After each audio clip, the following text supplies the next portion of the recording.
When we first start working with a new formulator, we always tell them to create a formulation philosophy.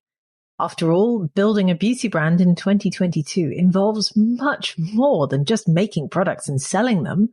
Shoppers nowadays want purpose. They want vision. They want a story they can buy into. And that is what makes modern entrepreneurship so exciting. It's also one of the reasons that there's such huge scope for indie beauty brands that get this right. The big players simply do not have the capacity to infuse that same purpose and passion and formulation philosophy into their products. And yet, when I ask new formulators what their formulation philosophy is and what they stand for, I often receive the same bland answer. Lorraine, I'm trying to create natural or organic products that allow people to live more sustainable or healthier lives. And although that's a lovely concept, it isn't a formulation philosophy that will stand the test of time. It isn't a philosophy that will allow those beauty brands to stand out and be a success. So what is it that holds a lot of new beauty entrepreneurs back? The only answer I can think of is that they're scared of being different and of really standing for something they feel passionate about. In today's episode, I want to introduce you to someone who knows in her very core what her formulation philosophy is. She knows what she stands for and she knows what her mission is in the world. Sandra Velasquez is an inspiring entrepreneur who has moved mountains in a very short period of time and who you want to listen to learn from. Settle in for a great episode. You are going to love this one.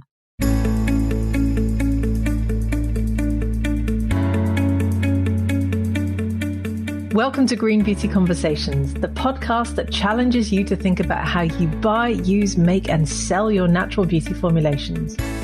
We tackle topics that will make you think and encourage debate about green beauty with your friends, followers, or customers. I'm your host, Lorraine Dahlmeyer. I'm a chartered environmentalist, biologist, and the CEO of award-winning online organic cosmetic formulation school, Formula Botanica. We have thousands and thousands of students in over 175 countries around the world who study with us to become organic beauty formulators and entrepreneurs. Visit our website at formulabotanica.com to try our free online formulation course. So in today's episode, I'm joined by Sandra Velasquez, Formula Botanica graduate and founder of Nopalera, a high-end Mexican bath and body line based in New York. The brand takes its inspiration from the Mexican nopal cactus for its cultural symbolism, versatility, and resilience. After studying with Formula Botanica, Sandra launched her brand during the pandemic in November 2020, and after 1 year of trading, can now be found in 250 independent retailers in the USA. Sandra was named one of BuzzFeed's Women to Watch for 2021 and has been featured by NBC, Telemundo, Forbes, Vogue, Elle, and many other publications as she takes the beauty world by storm. Welcome to the podcast, Sandra. It is so lovely to have you here. I am so excited. This is such a full circle moment for me. Thank you so much. I am really privileged to have you here because I can't wait to dive into your story. And I know that our listeners are going to love it. So I think let's start at the top. Let's start with your roots. Why did you start your beauty brand and what is your big mission? Yes, I started Nopalera because I saw a lack in the marketplace. I just noticed that here in the United States, and this might, I think if you live in the United States, this will make more sense to you. But here in the United States, the Latino population is the largest minority group in the country. And of that population, the Mexican community is the largest component within that. And so, my family is Mexican. I grew up near the border. I just noticed that on the shelves, why is it that we weren't really represented like in a very high end and overtly beautiful way? Because Mexican culture is so colorful. And I just felt like why, I was seeing a lot of the African brands represented on the shelves, like Nubian Heritage or Alafia or, Shea Moisture, and they were taking up space on the shelves. And so I was like, why are we not on these shelves? And so it was this moment of realizing that in combination with I had just left a job. So I had this, kind of brain space, right, to just think of new things. And then I had experience as a sales rep. So I understood sales, distribution, branding, marketing margins, COGS, all of these things. So I was very fortunate in that sense.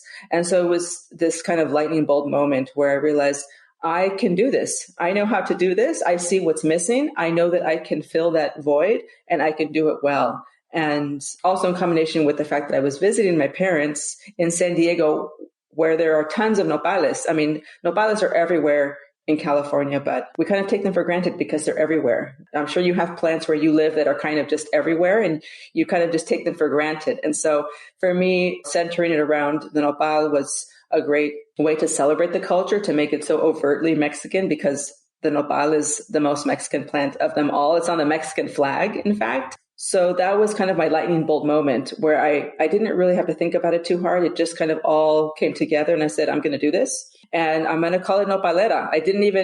There was no other name that I was thinking I was going to call it, because I said, if I'm going to do this, it needs to be overt. It needs to be in your face. It needs to be beautiful. It needs to be high end.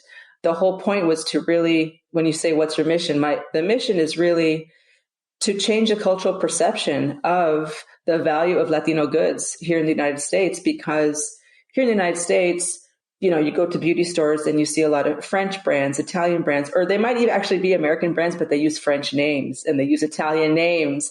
And it really reinforces this Eurocentric view that if it's from Western Europe, it must be fancy, it must be high end.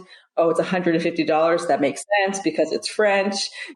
It's really to change the perception of the value of Latino goods, because here in the United States, Mexican goods are supposed to be, people think of them as cheaper, right? And so, it's kind of a big mission, because to change cultural perceptions is a lifelong journey. Yeah, absolutely. Well, let's dive straight into that. I even had a question about that, because obviously I've been following you on social media. I've been following Nopalera. I've been following you personally. I love everything you're putting out. And I've seen you put up posts about the fact that some people seem to think that Latino-made goods equals cheap. And you called people out on this. And yes. I love that you're fighting against this bias. So how has your message been received so far? Well, definitely there's more people that are with me than against me. So in the beginning, Lorraine, honestly, it was hard to hear these people's responses that oh, it's Mexican made, but not Mexican prices, or things like real Latinas could not afford that. And so when in the beginning, those things, hurt me, but hurt my feelings. But then I reached this new milestone in my mind where I realized the reason that when people say those things, it reinforces why this brand exists. I exist specifically because people think that. And I'm like, that is just wrong. No, not all Latinos are poor. Also, we all deserve nice things. And why is it that you assume that products made by a certain group of people should just be cheaper? Where did you even get that? There's definitely more people. When that post went viral, my community really rallied behind me. It went viral. And I was like, wow, that was really a moment where I realized everyone that I care about and that I'm doing this for is on my side. We're all doing this together. And just by existing, we are moving towards our mission. We are changing the perception because we're standing in our worth. That's beautiful. I can just imagine you having this lightning bolt moment where you're sort of realizing, oh my goodness, there's all these nopales, the nopal cactus. Obviously, this is my heritage. I want to go out there and create this big mission. So how did you put all of that together? Because your brand is so strong. It is one of the strongest brands I have ever seen. And I've been doing this for a decade. I am blown away by what you've made. So how did you bring it all together to create this gorgeous brand? Yes. Well, first of all, I found Formula Botanica. So that was part of that same summer. I had this, it was the summer of 2019. It was June of 2019 specifically. And I'm sure if you go back into your records, you can find when I signed up for Formula Botanica. So I had it was this specific summer of 2019 where I was visiting my parents in San Diego in California. And, I had no job. I was like, what am I doing next? I started my first, what I call the gateway drug was soap making, right? So it's really easy to learn soap making. And I kind of stumbled into that because I had my daughter with me. I have a 14-year-old daughter. So at the time she was, 12. So I said, hey, this summer we're going to learn how to make stuff. We're going to infuse oils. We're going to make lotion bars. We're going to make soap. For some reason, I was feeling crafty. And so the power of the internet and the power of advertising, clearly an ad was served to me, right? That's how I discovered Formula Botanica, because the internet knows that I was searching for how to make this and how to formulate that. And I discovered Formula Botanica. When I say discovered, that's how we feel, right? But really, Formula Botanica found me because it knew that I was looking for these things. And I was like, wow, this is amazing. And I have to say, like, at the time I had no job, right? So there's no money, but I just felt so strongly that I was going to learn so much and that this was the right move that I just made the investment on my credit card, and I just did it because I knew that this is what's going to make me feel like a real formulator. And this is what is going to give me the credibility to start this. And also, I'm just kind of a DIY person at heart. I always have been. So it didn't really occur to me to go and hire a contract manufacturer to create a formula for me. I wanted to do them myself. And so Formula Botanica was part of that journey. So, that was a year of studying. But once I decided that I was going to create this brand, the first person I called was my designer. That, I think, is because, again, I understand the foundational, paramount importance of building a brand with a strong foundation. And so when people ask me now, oh, how did you get into Nordstrom? How did you grow so fast? I tell them the truth is it's not about what I'm doing right now. It's about what I did in 2019. It is about the foundation that I built when no one was watching, when nobody knew what I was doing, when my parents, looked at me kind of crazy, like, you're going to start a company? What? No one in my family is an entrepreneur. And so it was really about the foundation. So, Formula Botanica was my formulation foundation. That was a component of my foundation. I called my designer and I told her what I was trying to accomplish. And I think knowing what you want to accomplish is also really important. So I said, my actual words to her were, I want to create a high-end Latina brand that can sit on the shelves of Barney's. Barney's is like a very high-end store here, right? I'm sure you have something equivalent right in the UK.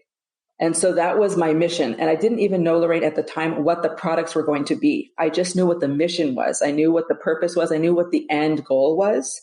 And so, the branding took as long as basically studying with Formula Botanica was a year, and so was the branding. So they ran concurrently.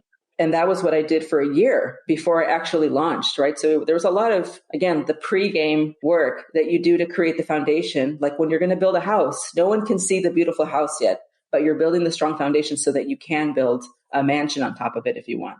This is just music to my ears. I am so excited listening to you because I watch so many people do the brand afterwards and they make the products first. And it's just so beautiful to hear about your journey. And it shows in what you've built because your mission is just so strong. You can tell I'm really excited.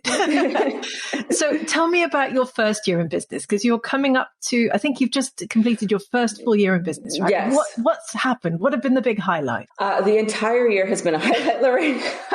I cannot choose. I mean, if I definitely can, some big standouts, right? Well, first of all, we got into Nordstrom, it was the number one retailer on my wish list. I said, Nordstrom, I would like to get into Nordstrom. I think there was only like 3 stores, really. So Nordstrom was number one. So we got into Nordstrom within like 6 months of business. And then I was on the Today Show, NBC. This is like national television. So that was, large exposure.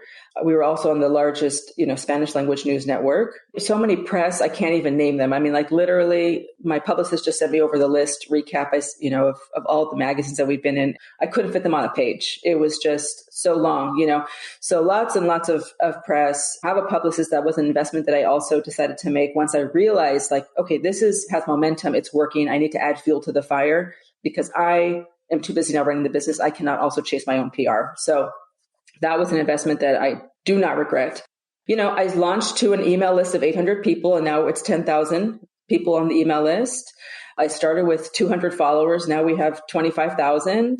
So for me, yes, the press is great, right? And it's exciting, but really how we've built a community is like my proudest thing because that is what I was really hoping that this would become. From the beginning, wanted to create a platform to be like a cultural storyteller. And I hoped that people would flock to it, right? And so I knew that part of it obviously was, again, the branding is the first touch point. It is like what people see. They can't see your ingredients. They can't see your formulations. They see your branding, right? So it's so important. And so, yes, the community continues to grow.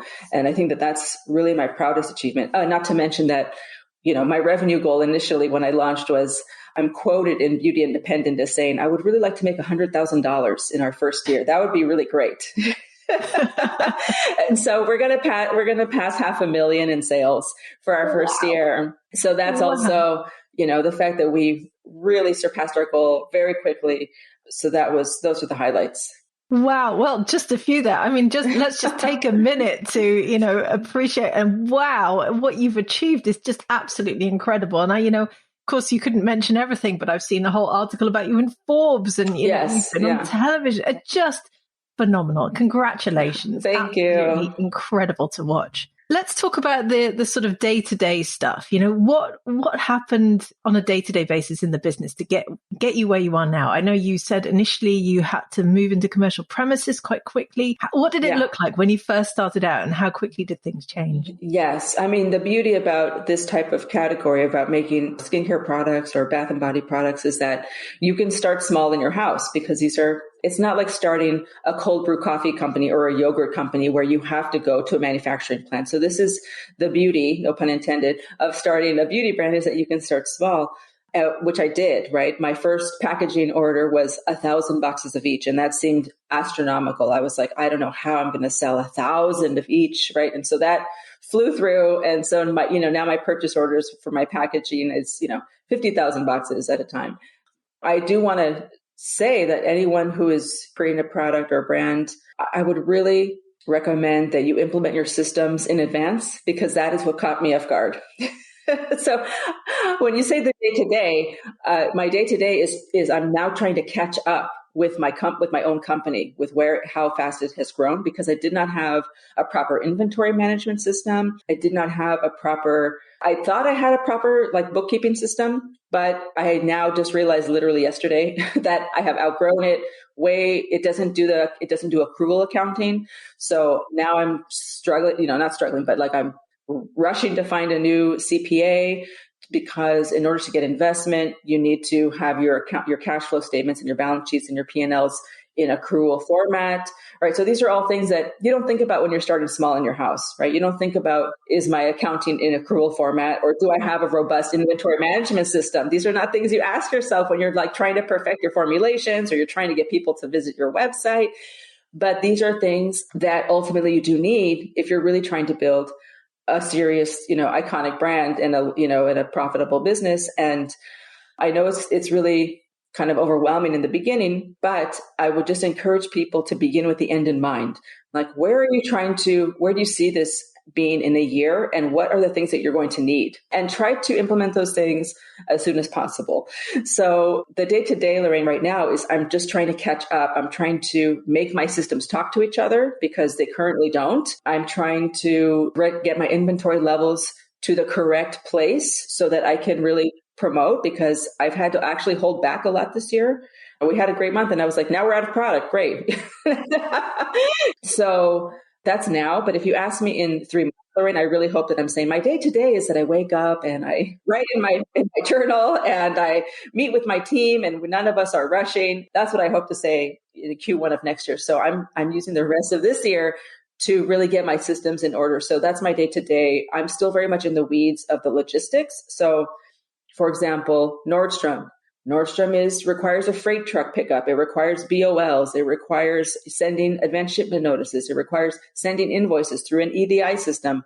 These are the things that people don't think about. They think about the glamour of being in a big retailer, but there's a whole logistical back end that someone has to manage. And right now that person is me. My dream is I'm fantasizing about an operations manager, and I really hope that next year I can find one.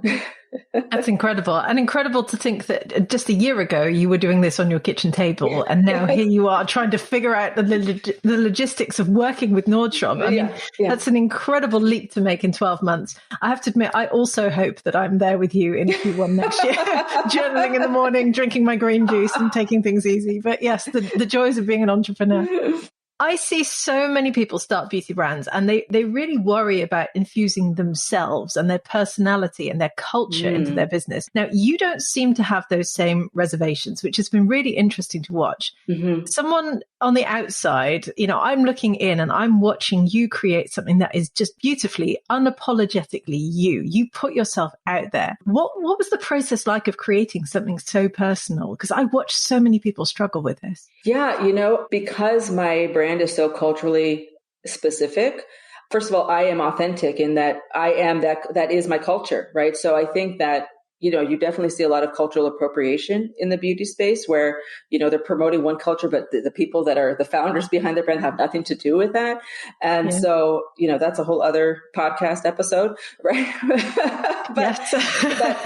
but for me, I knew that in order to really make it it's my authenticity. It's me that is really behind it. And, it's interesting they say that because when I launched at Beauty Heroes, and I know that, Jeannie and her team, they were one of my first major retail clients.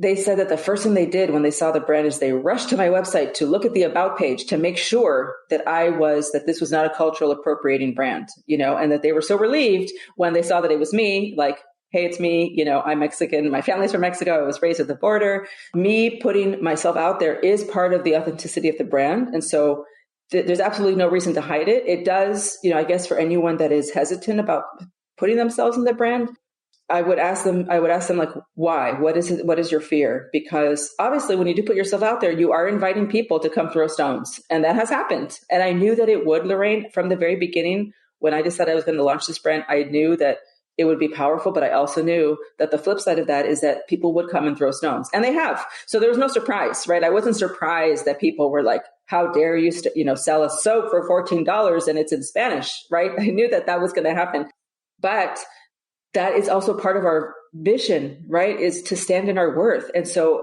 I have to walk the walk. I have to go first. And then someone has to be first on the dance floor.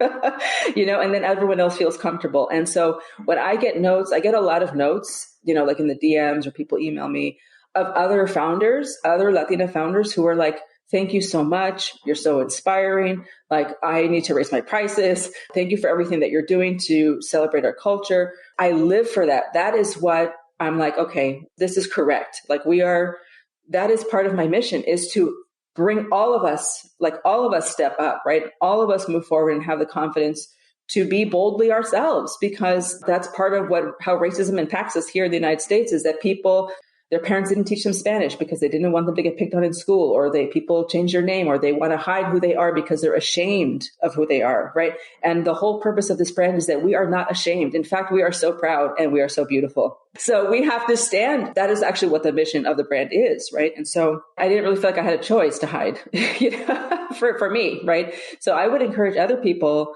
to also stand. Like, I'm just so anti-shame, I am just like, wherever you came from, whatever your story is, like, if you were born to a mother on drugs in jail, that is also your superpower, right? Because when you stand in your worth and you say, this is who I am and I'm proud of who I am and here are the things that I'm doing, you inspire others to do the same, right? To also say, I'm not alone. Here's my story, right? Whatever it is, wherever it is that you came from, it's something to be proud of. And it's something that will become your superpower. Beautiful. And you are inspiring. You're inspiring an entire tribe of people out there worldwide. And it is wonderful to watch. And I feel inspired by you every day. And thank you for sharing your story. It is incredible. What does Nopalera success mean to you? How has it changed your life? Well, it's changed my life in that I work for myself. So that is fantastic, as you know, right? I mean, you work for yourself. To be an entrepreneur, yes, it's scary, it's risky, but ultimately it's you stepping into your full responsibility to create the life that you want. And that is the power of entrepreneurship, is that you realize, like, the money is inside of you. The ideas are inside of you, and the security is also inside of you. Like, you can create something from your own self that can create the life that you want. And so that is really, I've always wanted that, but before I launched Nopalera, I was a professional musician for 15 years. And I always had, I had a whole career as a musician, which has also set me up for being an entrepreneur in so many ways that I never could have imagined, because I never imagined that this is what I would be doing, Lorraine. I never, if 5 years ago you would have said, crystal ball, I see you're going to start a beauty brand, I would have said, what are you talking about? I wash my face with soap. So the success means that I get to create the life that I want, right? I get to have the freedom that I want. There's no 9 to 5, sometimes it's 8 to 8, right? It's actually more than 9 to 5, but sometimes it's not, right? It means I get to travel and work at the same time. And I get to, live my mission and be profitable and help other people along the way, which is what I was trying to do in music as well. But music is a very tough industry. It's not a sure thing, with money, right? So I had a great run. I had a lot of success. I toured internationally. But music is not, it's from the self. It's like your self-expression, which is very different from creating a business, because when you create a business, you are in service to your customers and you are in service to your brand. So it's like a service mindset versus a self-expression mindset. And that was a big thing that I actually learned from being a musician. That's why music is so hard, because people create based off their self-expression. And then they try to figure out, how do I get other people to like this thing that I love? Right. Whereas I did not create my brand because I love to make stuff. Yes, I love to make stuff, but that's not why I created it. I created my brand for my customer. That's also a big piece of advice that I would give to anyone who's starting a brand is, who are you creating this for? I hope the answer is for your customer, because if you want to make stuff just because you love to make stuff, you love to make oleo gels and you love to make, serums, that's great, right? But that's different than you creating something for somebody else that needs something. That's the thing that I see with a lot of people like in this space, right? They're like, I love formulators, my favorite thing. I'm like, okay, but marketing also needs to be your favorite thing. Okay. Because formulating and manufacturing is not the business. The business is the business, right? Manufacturing is manufacturing. Anybody can manufacture, right? But running the business and leading a team and having a vision, that is, something else, right? And so kind of like went on a tangent there, but all those things are, I would say it's the freedom, being able to create the life that I want through the mission that I really am attached to. Yes. And that was a very good tangent to go off on, because I completely agree with every single word you've said. I have watched so many beauty brand founders create products for themselves and then try and pigeonhole it into the marketplace, and that doesn't work at all. So I love the advice you just gave. That was spot on. Yes. And I know that because I was a musician for so long, and I did exactly the opposite of what I'm doing now, right? Mm-hmm. Which is like, you create something like, I love these words, I love this song, I love this, whatever. And then you're like, how do I fit this in? How do I get people to book my band? Or how do I get people to come to my show? And then that's a really tough mountain to climb, because there's a lot of rejection involved, because you're always trying to get other people to like the thing that you love. The complete opposite of saying, I'm going to build a brand because I see that there are people out there that need this thing that's missing. Let me go make it for them. I completely get it. Has Nopalera given you, how has it really changed from where you were before? You obviously were a musician. You said you lost your job, and now all of a sudden you created something huge that's really, exciting. It's going massive places. I want to ask you more about what's next for it, but what was that transformation like, going from being without a job, being unemployed, and then creating something that has grown so quickly? I really think that I got to this. First of all, I do believe that everything you have done in your life leads you to where you are. It's like has prepared you to what you're going to do next, right? Whatever you did before, Lorraine, you started Formula Botanica. I'm sure it has helped you in Formula Botanica in some way. It may be that you did not even know at the time. Whatever you have done in your life has prepared you in some way to do what you're going to do next. And I don't think I could have started this any sooner, because again, it was all of the things that I experienced and lived through that led me to this moment to start this company. So it's this feeling of this is what I'm supposed to be doing, right? Like, I'm assuming that this is how you feel about Formula Botanica. You're like, I am standing, like, it just feels right. There's no fight, right? You feel like you are being yourself. You are being authentically yourself. You are bringing all of the past experiences into the present to help you build the next thing. And this last year has been, I've honestly just been trying to keep up with my own brand, that I haven't had a chance to really like revel in how the transformation feels. But obviously it's been a huge transformation, but it felt totally natural. I didn't feel like, who am I? What's happening to me? I didn't feel like I had any identity crisis whatsoever. Not to mention that we just went through COVID and I launched in the middle of a pandemic. And so that was a whole time warp that we were all in together, right? Because COVID for me actually gave me the time to just work on my brand. There was nothing else to do except stay home and learn and review my Formula Botanica notes and think about what products am I going to make. So the transformation feels very natural, and that's a relief, because I know what it's like to fight like the phase that you're in, right? Like I know what it is. I felt that as a musician, there's always like this, you go through peaks and valleys, right? Like not every day can you wake up and write a great song that's going to be on a TV show, right? There's peaks and valleys. I would just, check in with your gut. Do you feel good? Do you feel good? I feel good. In other words, you're in the place you were meant to be. It sounds like it was a very natural progression for you. It had to happen, really. And look at where you are today. What have been the biggest learnings so far for you in running your beauty brand over the last year? I mean, I have to go back to the boring topic of systems because, it's the thing that no one really talks about. People don't want, no one wants to go to a conference on systems, right? That's so boring.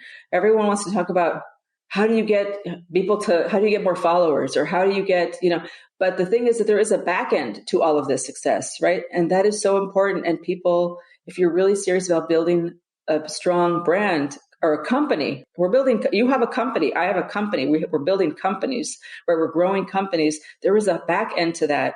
And so, I have learned the importance of systems. Not that I didn't understand the importance before, but now I really understand. As you grow, just things need to be in place. I mean, how many times do you hear people, they say, like, I started a business and my books were not correct. I didn't keep track of my expenses. And then I had to hire an accountant to comb through years of receipts, right? Because they didn't set it up from the beginning, right? So it's the same, right? Having an inventory management system. I also really learned the importance of having a team, Lorraine, right? And I know that you know that more than anyone. You are not running Formula Botanica by yourself, nor could you, right? You are not filming yourself and editing the videos yourself, right? You have to have a team. And I think that's another hurdle that I see with small brands, is that they're doing it all themselves. They're making their product. They're doing their own shipping. They're running their website. They're sending the email blasts. And I'm like, you are going to stay small. And if that's what you want, then there's no problem. But I think, again, going back to, people need to be very honest with themselves about what they're trying to build, right? Are you trying to build a little formula school, or are you trying to build a worldwide formulation school? And just be very honest with what you're trying to build, and then look around and see, like, okay, what are the components? Like, what are the departments of this company? What are the things that need to be filled? The positions that need to be filled. So I started, I'm very DIY. So I'm like, I can do it all, right? In the beginning, that quickly faded because I cannot do it all. It's just not physically possible. So I slowly built my team over time, right? Which is still quite small, right? We're only really 3 employees with my sales rep. I have a customer support. So 5, maybe, we're 5. We're basically 5. The biggest learning is you need a team. And from within that, I would also say that it's so important who you allow on your team. I would say that is, hiring is hard, right? To learn, to go from never having to hire anyone in your life to all of a sudden now you have to hire people. That's a skill, right? That you have to learn how to do, that you have to acquire. But it's really important to let the right people on your bus. Yes. Because you can have a lean dream team. You can have a small and mighty team, but every single one of those people has to be disciplined, has to be awesome, right? Because we're not trying to I don't like to micromanage people. That has also been a huge learning. Like, okay, we're able to do all of this with such a tiny team. Why? Because everyone is awesome. Everyone is like pulling their weight. Everyone is, good at what they do. That's a big learning.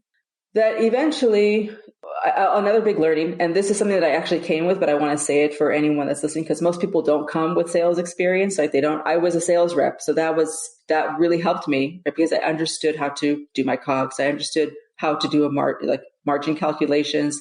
I understood how to price my products. And so I would say that's also really important. That's a big thing for people to know is, again, beginning with the end in mind, like, where do you want to go? Are you trying to create a brand that's going to sit at Nordstrom? If so, price it so that it can sit at Nordstrom. Because, if you want to build a brand that you want to sell on Etsy, then do whatever you want, because everything is on Etsy, right? It's like high, low, right? But I had to price my products with the end in mind. And now that my company has grown, I'm like, thank God I did that, because there's going to be so many more expenses that you cannot foresee. And those are going to come out of your margins. And so therefore you need to have margins, strong margins. Yes. So the importance of that, I could just go on and on, but those are some of the key things. Well, there's a lot of gold in there. So I'm sure lots of the beauty brand founders listening today will be taking lots of notes. Mm-hmm. And I very strongly feel that you and I need to get together at some point, have drinks and talk systems, because I think we'd geek out a lot on them together. I'm like, tell me what inventory system I should use, Lorraine. I'm just like, I have asked every founder that I know, and I am amazed at how nobody has the same answer. I'm like, okay, well, that kind of relieves me, because I feel like, okay, I'm not missing some big, secret out there. Literally, some people are like, I use stickers. I'm like, what? Like in a warehouse, I'm in the Credo Beauty cohort this year, and I asked all of those founders. All of them have a different answer. One is a spreadsheet. One is, stickers in a warehouse. Even Credo Beauty themselves, they were like, we struggle with inventory management. And so that's when I felt relief. I was like, okay, you're a major beauty retailer and you struggle with inventory management. I feel better. I think you've just found your next gap in the market, basically. Although you don't have enough hours in the day at the moment. No. And obviously things are going so well with Nopalera. I mean, you've grown from kitchen table to $500,000 in sales in a year, from yourself to 5 in your team. Yeah. How many units are you manufacturing now, roughly? I'm trying to get up to having, according to my average monthly movement, right? I should have 3,000 units of each SKU on. I have 5 SKUs. I should have 3,000 units of each SKU on hand at all times.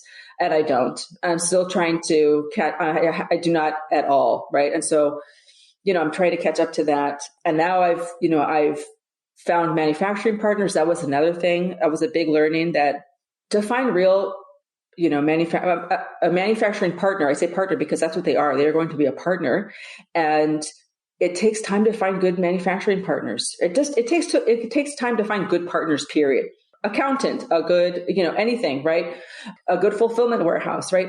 All of these things, these are partners, right, in your business. And so it took me longer than I knew it would take a long time, because I had experience with this when I was a sales rep, but because of COVID, it's exacerbated how long it takes to get things made and to get things done. Everything is, lead time. Freight is a complete nightmare. I don't know how it is in the UK, but the freight system here is just, if they say they're going to get it to you in 2 days, it's really 2 weeks. And then the prices, there's really, what it comes down to is that COVID really, it was the worst labor shortage that people have seen in their lifetimes. So no labor, no people to drive the trucks. The trucks are more expensive. No people to work at the gas stations. Like, that's how it really impacted us. So finding good manufacturing partners, because now I'm no longer making all the products myself. Thank God, Lorraine, because it's not possible. I can't say it enough. It's like, if you are going to make your own products, you are running 2 businesses. You are a manufacturer and you are running a company. They are not one and the same. So if you're going to do that, no problem, but just be very clear. Like, are you going to you're going to rent a facility, right? You're going to have a plant manager. You're going to follow safety rules, GMP, like you're going to do all of those things. And you're also running a business. They are not one and the same. Yes, absolutely. In fact, when this interview will come out, a couple of weeks beforehand, the interview that I did with Sarah Brown from Pi Skincare will have come out, and she said exactly those same words. And she has this, I can't remember what she said, 18,000 square foot manufacturing facility. And she was like, just think very carefully before you do this. Yes. Yes. Okay, so we've talked through your incredible journey, your fantastic success. I'm so happy for you. What's next for Nopalera? Yes. So next is, I'm actually having my first team gathering, because all of us, we all live in different places. And so I talk to everyone individually, but we've never gathered as a group. And I really also this year understood I also joined a mastermind this year. I joined a mastermind, which changed my life. And I had my first like retreat with some of them. That was life changing. So I really understood the value of the container, right? Of like, if you go to you take yourself out of your current environment, you go to a new environment that's ideally beautiful and you're with amazing people, transformation will happen, right? And so that's another thing I'd love to recommend to anyone that is, go find other people who are doing amazing things and commune with them, right? Whether you're joining a mastermind, whether you're just joining a group, something, but people that are doing amazing things, right? So we're having our first company gathering in San Diego because I'm just already going to be there next month. And so we're going to talk through what are we making next? Because obviously there's more products on the horizon. And I positioned myself, Lorraine, as, a bath and body brand intentionally because I felt that it would give us more runway. And also because I personally could get behind bath and body products because skincare is like the face, right? And that was so I'm going out of order here, but this was another defining like moment early on when I was building my foundation. My copywriter, she asked me, she knew what the mission was, right? She knew what the idea was, that it was going to be with Nopal, et cetera. But she asked me this important question that changed the trajectory of my business, which is this for the face or is this for the body? And I said, at the time I was like, it's for both. I want everyone to like it, right? You want like, it's for everything. You can use it all over the body. She was like, no, the face is its own thing. Are you making like, is this skincare or is this body care? It sounds like such a simple question. However, when I really thought about it and I made myself answer it, I said, if I'm going to create this company, I'm going to have to stand behind. I have to talk about these products all the time, right? It's like when you write a book, you're going to be endlessly talking about this book and it's going to define who you are, right? And what it stands for. And so I decided, okay, I can't get behind, like, I don't have a passion for eye creams or retinols or reducing pigmentation or fine lines or anti-aging. I don't have a passion for that. However, I can really get behind bath and body products because I love the ritual of all of that.